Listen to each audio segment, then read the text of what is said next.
Assalamualaikum teman-teman, balik lagi di channel YouTube Barat TV. Cerita selanjutnya masih seputar wilayah Madura Nirek, yaitu kota Pamekasan. Nah, siapa di sini orang Pamekasan? Salam kenal ya dari MIMUT Mimin Imut Hehe. Bagaimana ceritanya? Yuk langsung saja simak ulasan berikut ini. Pamekasan merupakan salah satu kabupaten yang terletak di Pulau Madura. Wilayah ini rupanya memiliki proses sejarah yang cukup panjang. Menurut laman resmi Kabupaten Pamekasan, wilayah Pamekasan sebelumnya dikenal sebagai Pamelengan atau Pamelingan, dengan rajanya Ki Wonorono, keturunan Wikramawardhana Raja Majapahit tahun 1389 sampai tahun 1429. Setelah kerajaan Majapahit mulai runtuh, wilayah Pamelingan ini akhirnya melepaskan diri sekira tahun 1478. Pemerintahan Ki Wonorono ini lalu dilanjutkan oleh putrinya yaitu Nyi Banu, Ratu Pamelingan, selanjutnya oleh putra Nyi Banu yaitu Pangeran Bonorogo, Nugroho, dan putra Pangeran Bonorogo yaitu Raden Aryo Seno, Panembahan Ronggosukowati. Hingga akhirnya, ajaran Islam mulai masuk ke wilayah tersebut pada masa Wali Songo. Disebarkan pertama oleh Aryo Menaksenoyo yang membuka wilayah Parupuh Propo. Wilayah ini baru disebut sebagai Pamekasan, setelah naik tahtanya Panembahan Ronggosukowati. Sesuai semboyan Mekas Jatna Paksa Jeneng Dibi yang artinya memerintah dengan kemampuan sendiri. Naik tahtanya, Panembahan Ronggosukowati pada tanggal 3 November tahun 1530, ditetapkan sebagai hari jadi Kabupaten Pamekasan. Beliau mewariskan tahta kota Pamekasan yang ada sampai saat ini. Seperti, Masekhit Ratoh di lokasi Masjid Agung Asi Syuhada, Asrama Tentara di area Asrama Akodim, Sepir Penjara di area Asrama Bekodim, Pasar di area Pasar Sore, dan Jalan Sejimat di area Monumen Arek Lancor. Nama-nama kampung yang digunakan sampai saat ini juga menunjukkan fungsinya di masa kerajaan.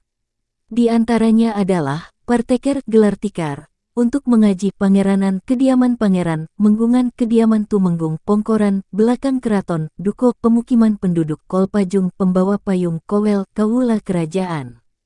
Panembahan Ronggosukowati memerintah sampai tahun 1616, dan digantikan oleh putranya Pangeran Jimat dan Pangeran Purboyo sebagai wali raja. Ronggosukowati meninggal pada tahun 1624 bersama hampir seluruh keluarga kerajaan, dalam perang menghadang invasi Sultan Agung dari Mataram ke Pulau Madura. Perlawanan terhadap kekuasaan Mataram di Madura diantaranya, dilakukan oleh Pangeran Trunojoyo yang menjadikan Pamekasan sebagai pangkalan pemberontakan. Pasukan Pangeran Trunojoyo berhasil menguasai ibu kota Mataram pada tanggal 2 Juli tahun 1677.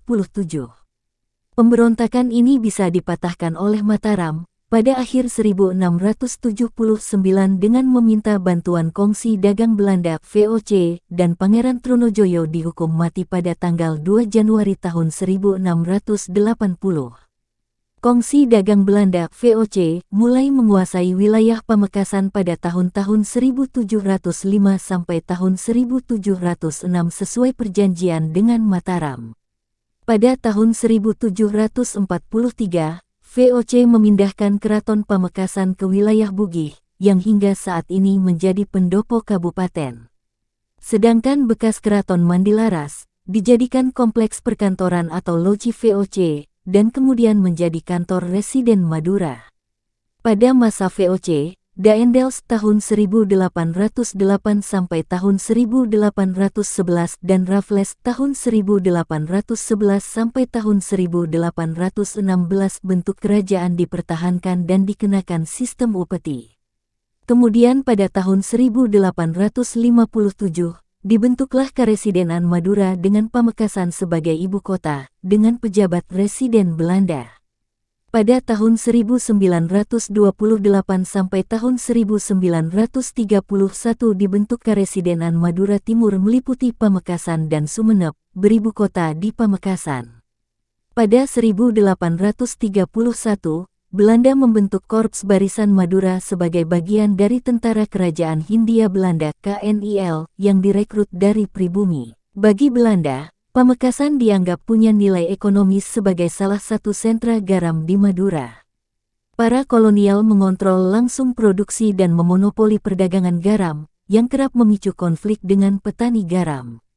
Masa Pergerakan Nasional mencatat peran putra Pamekasan, Muhammad Tabrani tahun 1904 sampai tahun 1984, seorang jurnalis dan tokoh Jong Java.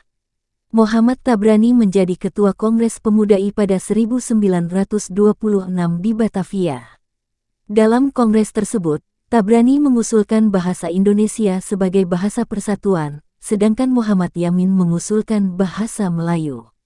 Demikian singkat cerita tentang sejarah Kota Pamekasan. Apabila ada salah kata atau ucap, mohon maaf dan terima kasih.